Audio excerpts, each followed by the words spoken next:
And I do believe we are live, but we are missing one quick thing. Give me uno minuto, dos segundo to kick off episode. I do not know how to say 100 in Spanish. Maybe I should have thought about that ahead of time. But uno minuto, dos segundo. Your ultimate sensei has forgotten a very crucial part of this show. I noticed as soon as I fired up the live, something looks different. Why am I not being blinded by a light right now? Well, there is said blinding light. I know, we want a very high-budget program over here on Pull Up a Chair, all right? But first thing, as you can see, that I wanted to clear up before we get into anything on this blessed, wonderful, beautiful episode of Pull Up a Chair on a blessed, wonderful, beautiful, sleepless Saturday night. My goodness, it's warm, it's toasty. As you can see, I even let the hair out a little bit. Now, for everybody on Reddit, big cheers, big pros, good brother Doomer, and all the times that I've heard people be like, oh, why does he always wear a hat? He probably looks like John Cena. Probably has a bald spot. Well, there you go. You see one? No. So I'm letting the hair down on this special edition of Pull Up a Chair episode 100. Look at that. Shake, rattle, and roll, baby, all over the motherfucking place. But no, with that being said, though, I am going to crown myself with the 49ers hat, which I don't even know why I'm wearing this thing, considering what I will be diving into as a part of this episode as far as the Niners just fire sailing the team out of nowhere. But once again, like I said, it is a blessed, wonderful, beautiful Saturday. Oh, sleepless Saturday. My goodness, the sun is shining. We were standing in line, got the first Scooter's hot dog of the season. For those that aren't local and don't know what the heck I'm talking about, there's two locations. You can find a Scooter's Doghouse. You can find one about 5 minutes away from my house, Mi Casa, right over here. Fucking amazing. Great dog selection, burger selection, wing selection, drink selection, shakes, desserts, all that good stuff. Got me a hot dog. Got me a nice top dog, actually. You know we fuck with TDE. You got to get that ketchup, mustard, and then diced onions, baby. Come on. Home record, too. Motherfucker, big as shit. Fucking thing's a titan. Took me 30 minutes to eat that glizzy. That's a glizzy. But no, it actually didn't take me 30. It took me like 10 minutes, as it always does. But no, absolutely phenomenal. You can get a fucking junior fry, and it literally feeds like 3 people. I love watching people fall for it every time. The guy's trying to impress his girlfriend. Like, what you mean? I said large. Give me a large. Then he gets a large, and then it's enough to feed a whole daycare. So then he's just over there looking stupid with a giant bag of fries, and now he's going to try to wolf down just so he sharts when he's fucking. Now who wins? Nobody. The fries won. That's who won. Scooter's Doghouse. Go check them out, though, absolutely. If you're ever in the area or if you're down in Florida. They also have a nice spot down there, too. Got to put on for Scooties. But, yeah, you know, with that being said, though, it's been definitely a nice week. We've seen some highs and lows just alone on the temperature-wise. But all in all, though, it's been a phenomenal week. Just sipping some lemonade. No alcoholic yet. Get your mind out the gutter. And that's going to be to celebrate episode 100 after the episode. But, no, sun's been shining. It started a little bit cold at the beginning of the week, got progressively warmer. I'm crazy, so I still wear a jacket and a hoodie. I'll die for the fit. It is what it is. But there's a lot of stuff that's unfolded this week, though. Obviously, we had AEW Revolution last week, which turned into a shit circus at the last second, which we thought we were going to be able to avoid it finally. But then it had to turn into Botchamania. We had, I think, the best. I guess we can start here. Why not? I need to make it clear. When it comes to Danielle Bergali, a.k.a. Bhad Bhabie, for years, I've been slandering that woman's name, not keeping the love high. I've actually been keeping the hate a little above water. Just kind of running her name through the mud. And I got to admit, Bhad Bhabie, I hope this reaches you. I apologize. I am sorry. I did not understand. I didn't know ball. And I didn't know that you know how to work the pen like that. But that is absolutely the craziest one-and-done, nail-in-the-coffin rap beat that I've ever seen. And if you don't know what I'm talking about, because I had to get hip. I had to go, whoa, wait a minute. What's going on over here? For those that don't know, a couple weeks ago, Alabama Barker, Travis Barker's daughter, started up a beef. She started it. It's the craziest thing. Going at Danielle Bergali, going at Bad. And, let's just refer to her as Bhad Bhabie for now on. She's earned it. She's ditched the Danielle Bergali. I don't even know who that is anymore. That's Bhad fucking Bhabie right there. And I'm sorry, Bhad Bhabie. I'm sorry, Miss Baby. Oh, but you are for real. I really wish I could have hit that ooh right there, but I smoke a lot of cigarettes, so it's just not happening. A lot of cigarettos. But no, so Alabama Barker disses, puts out a whole record, goes at Bhad Bhabie, and then next day, no wait, no pause. Yeah, I didn't even know who Alabama Barker was, to be honest, until about 2 weeks ago, Dimmer. You made a great point. I'll be honest, I didn't know he had a kid. I never really thought about it. I was just like, oh, yeah, that makes sense. Because I feel like Travis Barker's been like 24 years old to me for 20 years now. But Alabama Barker goes at Bhad Bhabie. Bhad Bhabie says, we ain't having that. She goes, you dumb, dirty bitch. You thought I wasn't going to come back? So she dropped the diss at Alabama Barker, but it was kind of like just like warming up the pen. Like she was just getting ready. She needed to shake some rust off. She was like, all right, well, now I'm back. Then she drops Miss Whitman, where she kicks it off with, you dumb, dirty bitch. And then literally ends it with, you dumb, stupid hoe. I wouldn't even tell you what color socks I got on. Which, best way I've ever heard a diss track started and ended. Plus, she was getting some bars off. She's saying waving Drake's out the window. That's God's plan, Alabama. Bhad Bhabie, I was unfamiliar. I did not know that you could fucking get some bars off like that. Then she said, I'm going to give you a week. Gave the bitch 2 weeks. Said, I'll give you a week. Then at the end of the week was nice. Literally said, come on, I want you to hit me back. Let's have some fun. I'll give you another week. Alabama Barker still couldn't come up with nothing. Bhad Bhabie said, I think you forgot who I am. Who do you think you are, Alabama? I am. No Sweet Home Alabama for you. OG Crash Out comes out, where she's back on the shit. Back bar now. And the last bar of the diss, well, I should say the last spoken bar of the diss, is literally her laughing, and she goes, you dumb, stupid bitch. I knew you couldn't come up with nothing. What? Not like who? Not like what? Kendrick Lamar, do not mention her name. You can say anybody else. With all the knowledge about you going on in this world, man, Bhad Bhabie, woo-wee. Take a line out of Sauce Walker's playbook. My goodness. Oh, Bhad Bhabie is the opponent that Kendrick should have went at. That's the formidable opponent right there. I mean, no shit, no slight to Drake. You know I love Drake, but I don't know, man. Bhad Bhabie's kind of getting some shit off on those records, man. So, Bhad Bhabie, I owed you an apology. I wanted to kick off the episode with it. I didn't know ball. This is really what it comes down to. Like, I'll never forget the first time I just heard Miss Whitman. Let me give you another bar just to show you what kind of lyrical miracle we are talking about here.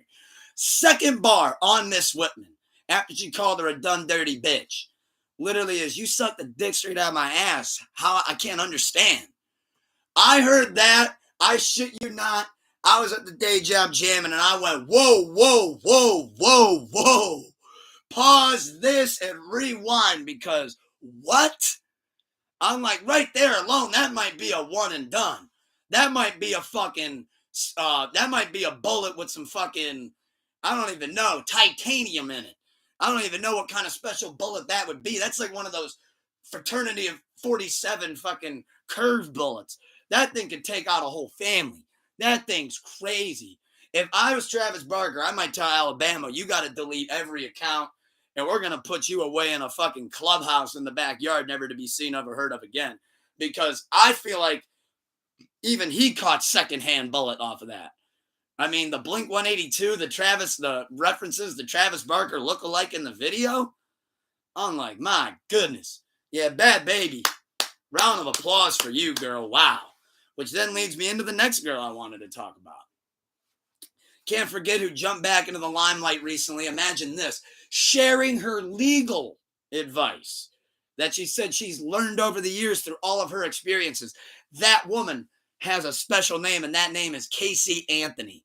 Casey Anthony has splashed back onto the TikTok scene, going viral for sharing legal advice, telling people to ask questions and comment. And she wants to help them any way they can for her legal expertise. Expertise, mind you.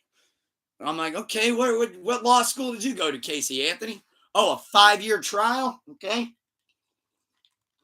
I guess she really took her notes. I don't know. But no, Yeah, so that was pretty crazy. I saw that. I was like, who's giving legal advice and what's on?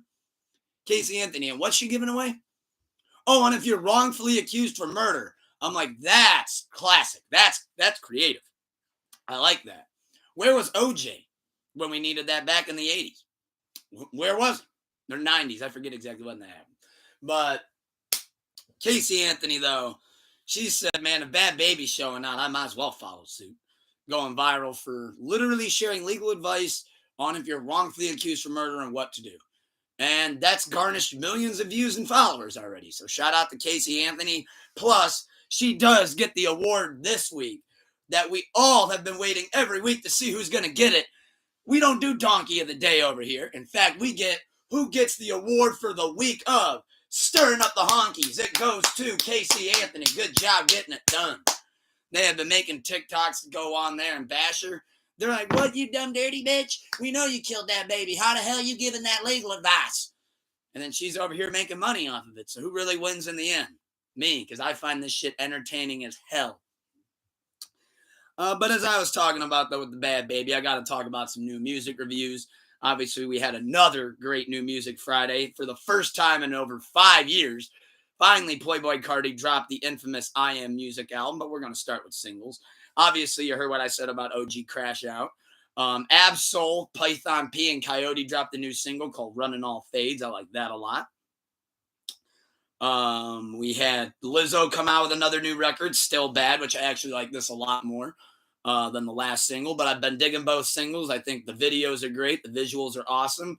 I think the rollout for the album's going great. Shout out Lizzo. You know I'm a huge fan. Love Still Bad, though. I think that's a great record. Armani White, Back Outside. He dropped Cut the Lights. I've bumped that a couple times. That's been pretty solid. Saba No ID dropped another new single, How to Impress God. Thought that was really good. Rex Life Raj, Mick Jenkins, and Black Odyssey have a great record out called Take Me to the Sunlight. Think that's amazing. Been spinning that back. We got Sauce Walka and the Mexican OT with Lil Jeremy, and MG Lil Bubba. We're getting some names in there. But I thought that was a great record. That's called Check Please. Got a nice bop for that. Stabbed and Shot 2 Deluxe. Now as we pivot off into the albums. We got a couple new records on there. I really like Ice and SS2 Freestyle. Thought that was dope. Always loved more Benny and 38 Special.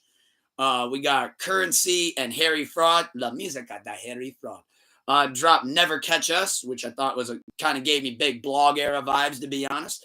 Really liked how they've been doing the visuals and how they rolled out that. But I love Airport Industries with Wiz. You got Money Magnet, Zach Morris Phone. I thought Bruiser Wolf had a great verse on there. Thank you, Doomer. I do love that Rex Life Raj joint. You got True Lies with Babyface Ray. I thought he was getting his shit off on there. Babyface Ray reminding everybody that he can go. You got No Wrinkles featuring Fendi P. I thought that was the highlight on the album. Actually, I really like that one a lot. Then that leads us to the last time he dropped Sleepless Radio wasn't even a show yet. Now we're going on episode 235 tomorrow. So just to put that into perspective, I've done 335 episodes of shows before Playboi Carti has dropped an album. But Playboi Carti finally dropped the infamous, long-awaited, actually almost forgotten about because of how long we had to wait. But he's back outside reminding us that he is music. And I've been waiting to really save my take for the episode because I knew it was a big one. So I'm just going to go ahead and say it. I love the album. I really do. I love the album, man. I'm not I guess what you could say, like a diehard vamp. Even though I kind of am a vampire, it is what it is. But I think Playboi Carti, the production's exactly what I kind of expected. It's always going to be, where's he going to go next? What the hell is going to happen? Like I saw one of the producers was like, yeah, I mean, like I really love that beat. I just didn't know he'd throw 10,000 snares on it. And like, I just find that hilarious. I didn't know as well until today that Kendrick Lamar and PG Lang were actually the creative directing team behind the album and the way that the album was rolled out. So I thought that was unique. That probably explains part of the weight. But love a lot of records on there. I saw Kendrick Lamar was on a couple of the joints. He does the hook on Backdoor. He does ad-libs on Mojo Jojo. And then he does the verse on Good Credit, which I loved all three of those things. Really loved how he fell in with the album. Loved all the features. If I'm not mistaken, this could be a Future collab album as well, because Future's on like at least 12 of those joints. At one point, there's like 4 songs in a row. I'm like, did this turn into a collab? But no, I thought the records on there were great. My highlights were Mojo Jojo, which, by the way, I do highly recommend checking out the I Am music. But I got Mojo Jojo. I love that one a lot. Rather Lie is my absolute favorite. Is Cardi on PG Lang, or is the album just a one and done type of thing? To my knowledge, he is not signed by any means to PG Lang. I believe that this was just maybe a one and done type of thing, having PG Lang creatively direct the album. Because I don't even think Kendrick Lamar is necessarily listed as a producer outside of a couple of the joints, which is the ones that he was on as a co-producer. But I don't know. I didn't look into the credits that much. Maybe he had a little bit more say. But as far as I know, Playboi Carti, this was just a one and done thing with PG Lang. Rather Lie, though, is my favorite record on it. I've already listened to that like 15 fucking times. Weeknd and Playboi Carti, man, they do not miss. They're Shaq and Kobe, man. When you get those two together, it's like you get the yin and the yang, and that shit yins and that shit yangs, because they fucking mesh extremely well together. And then I really like Good Credit as well. And then I also really love Trim with Future, and I like Twin Trim with Lil Uzi. And another one that I recommend checking out big time is We Need All the Vibes with King Slime, a.k.a. Free Thugger, Thugger Free. Now it's backwards. But that is the new music, though, for the week that I checked out. Hope I didn't miss anything. To close off on music, I've been seeing people refer to Doechii as an industry plant. Stop it. Stop it. Stop it. Stop it. That's just great top dog entertainment, TDE level, knowing how to market, knowing how to put eyes on their talent where they're supposed to. People almost forget that this is how labels are supposed to move. That's actually how they're supposed to function. They're supposed to put all their money and resources behind their artists to get them into the biggest stages and the biggest lights. So shout out Doechii for being on stage with Lauryn Hill. Thought that was an incredible moment. Thought it was a much deserved moment. Thought it was a much earned moment. Didn't think it was handed to her. Don't think she's a fucking daisy in the ground sprouting out like a fucking plant. That sounds insane. I think Doechii's an incredibly talented artist that absolutely deserved that moment. Which then leads me to the team logo on the back of this hat. Because as much as Doechii deserves all the flowers and deserves all the wins in the world, after the moves that we've been making recently as a 49ers Niner gang organization, we don't deserve shit, man. We don't deserve shit. Let's see. We have released essentially everybody at this point. So let me just look to confirm here. So far, these are the notable 49ers losses this offseason. Deebo Samuel, Kyle Juszczyk, Dre Greenlaw, Javarius Ward, Josh Dobbs, Elijah Mitchell, Taloa Hufanga, Leonard Floyd, Javon Hargrave, Aaron Banks, Jalen Moore, and Natick Collins. That is everybody that we've lost so far. It's a miracle we haven't released Sourdough Sam. Which it's also a miracle that somehow we still have Moody. But it is what it is. Guess we can't question it. But no, 49ers, I don't know what they're doing. Maybe we started dabbling in whippets in the front office. I don't know at this point. Essentially, nobody knows why half these guys are being released and why they're going to where they're going. But at the end of the day, I guess I'm just going to have to keep the faith high and fear the faithful and just try to truck it out this season, because obviously I root for two dumpster fires, the Niners and the Browns. But either way, we keep that faith high in them, man. Niner gang and dog pound all day, hoping for the best, but you always got to keep your eyes peeled for the worst and prepare to react to that. Speaking of which, I know that we're not the only team down in the dumps right now. The Dallas Mavericks. There was a report that came out actually a couple of hours ago that broke that because of their amount of injuries that they have and because of their salary cap issues, the Dallas Mavericks, if they cannot have a healthy, full starting lineup and bench and meet the roster requirement, they will be forced to forfeit games, which is crazy because that only happens once in the bluest of bluest moons. But the Dallas Mavericks might actually have to miss and forfeit games due to the fact that they just don't have enough players, which is, like I said, it's one of those rare, almost unheard of things. Who knows? Maybe trading Luka wasn't a good idea. Maybe it was cursed from the start, like everybody thought. You got literally Mr. Glass Bones and Paper Skin, Samuel Jackson, and Unbreakable himself, Anthony Davis. And by game 4, the dude's on the ground crying. I mean, what? Not to say I wouldn't be crying if my leg didn't just split in half, but like that's like the 4th time it's happened to him. So I don't know. Luke is killing it out in LA. LeBron gets what he wants. Everybody wins. Everybody's happy, which then leads me to my next point. LeBron James, I've said this before. I'll say it again. You're a clown, dog. You're a clown. I know that a lot of other people feel a different way about LeBron James, and that's all right. But you got mad, LeBron, at Stephen A. Smith for doing his job. He did his job. Your son is a basketball player and not a very good one at that. But yet ESPN and all these sports centers and all those sports shows that show highlights, every time that you make a successful layup or maybe get a dunk in the G League, they want to run it back on loop every fucking 5 minutes. Look at what Bronny did. Look at what Bronny did. Yeah, but then when he goes up to the NBA and you put him in the game, he can't barely dribble the ball up the court without letting it go or it falling or getting stolen or rolling away from him. And then Stephen A. Smith critiques that on, keep in mind, what kind of show? A sports show that's designed to do what? Debate and talk about all sports, basketball included, and players' performances.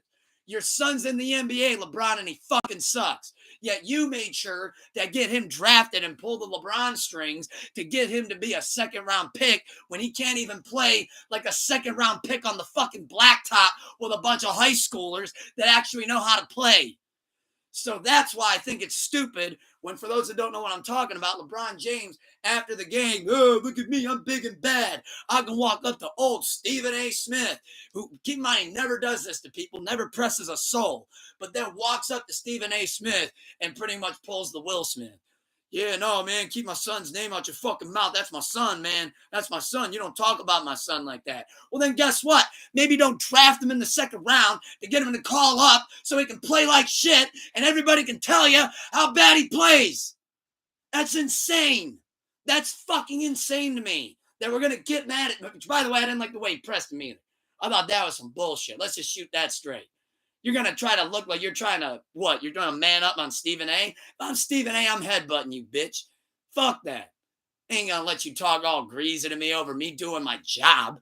Wasn't like he was being disrespectful. Wasn't like he was saying anything about, he wasn't saying anything other than, dude, your kid can't ball. Your kid plays like shit. And LeBron gets mad about that. Well, then, I don't know. Keep your kid in the gym and hope to God he develops more of your genes. Because I think getting mad at Stephen A. Smith, man, it goes with my narrative, man. If I believe that this dude, way more corny than for whatever reason a lot more people seem to see. But hey, if you're a LeBron fan, you know it's keep the love high. I love y'all. Respect how y'all feel. But I just can't do it when it comes to him, man. I can't do it.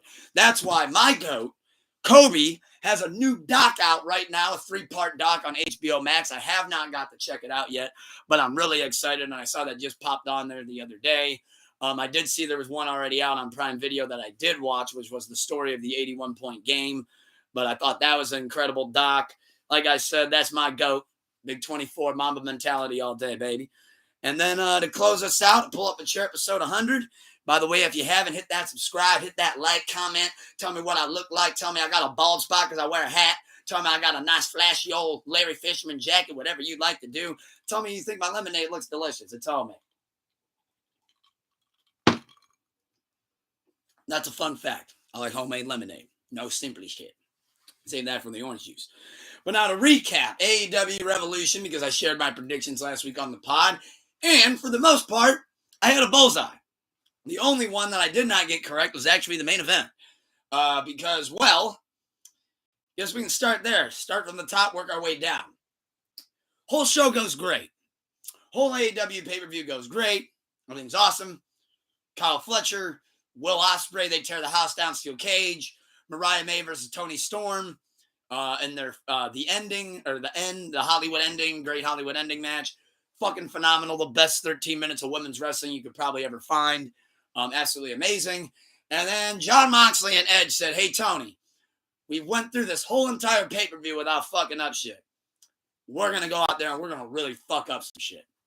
At the end of the match, I was partially right. Christian Cage ran in, cashed his contract. However, what I didn't expect was that Jon Moxley would then choke him out and make Christian take the pin. So I thought that was absolutely hilarious. That's how they ended up doing it. Shout out Creative Control, because old Cope and Mox said, hold on there, dude. We're not taking a pin, brother. We're going to have Christian cash that sucker in, and he's taking that pin, dude. We're not getting pinned, brother.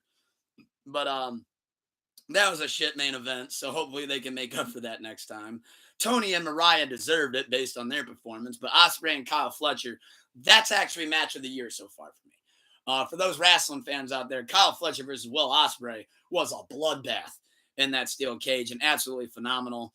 And then you can't forget about the botch that the Star did when they said, they have a whole live people. We got a whole live pay-per-view feed going. They go to the crowd to ask this woman that was a part of the Queen of the Ring movie. Shout out everybody that saw that. Can't wait to watch it as well. They asked her, Tony Schiavone, with a microphone in hand. Didn't hit her on the face, though, like Donald Trump got hit with that microphone. But put out that microphone and said, what's something tonight that you've learned about wrestling? She goes, well, I've learned that all the wrestlers know that they're going to win before they come out here. Nice! Way to set the business back 50 years. Good job protecting kayfabe. But no, all in all, AEW Revolution was great. Obviously, WWE's been on the hottest streak that I've ever seen it. We're going to get the Cody face-to-face on Monday. I'm excited to see how that goes. They're going to be in Brussels, Belgium, though. So we're going to have to watch at 3 p.m. Eastern time or whatever time zone you may be located. And with that being said, tomorrow night we got Sleepless Radio, episode 235, Rob Zombie versus Pantera. Losers bracket matchup. Padrino, since he was sick last week and under the weather, well, he's above the weather this week, and he's going to be sitting in the hot seat with me on Sleepless Radio, episode 235, tomorrow night for a Sleepless Sunday night. But to close out this Sleepless Saturday, thank you to everybody who has been tuned in, watching. My good brother Doomer, practically a part of the show at this point. Thank you for contributing all of your time and energy and love and support through all 100 episodes. My goodness, 100 episodes of Pull Up a Chair. I remember once upon a time, like 6 years ago, I was thinking, man, I'd love to do a podcast. I got so many thoughts and all this stuff that I just would love to talk about and be able to get it out there and share it with people and see what they think. And then finally we pulled the trigger on it, me and Super Fried Snooker, the OG co-host. And we said, how about we just do it, man? And we just one Saturday said, let's, as always, let's see how this goes. Let's see if anybody cares. Let's see if it's as fun as we think it will be. And for me, I know I'll speak on my behalf. It has been some of the most fun of all time. And I periodically think of different podcast moments and conversations that I've been able to have. And throughout the week, I see something and I'm like, man, I can't wait to talk about that. And I'm so glad to have a platform that people support in order for me to do so. So with that being said, not only have a round of applause for episode 100, but a round of applause and a big cheers, big pros for all of y'all tuned in, making it is what it is. I appreciate it big time, whether you ever watch live or you watch afterwards or you watch the clippets and snippets. Thank you to all of y'all. I appreciate you from the bottom of my heart. It's Mr. Keep the Love High. You know where to keep the hate. Wake up in the morning with a smile on. Look in the mirror and say, I love you. And then remind yourselves of 3 things you're grateful for. And on that note, it is El Tucurtente, the ultimate sensei. Hold up. We'll save the rest for tomorrow. Keep the love high. Hate low. Peace. Love y'all.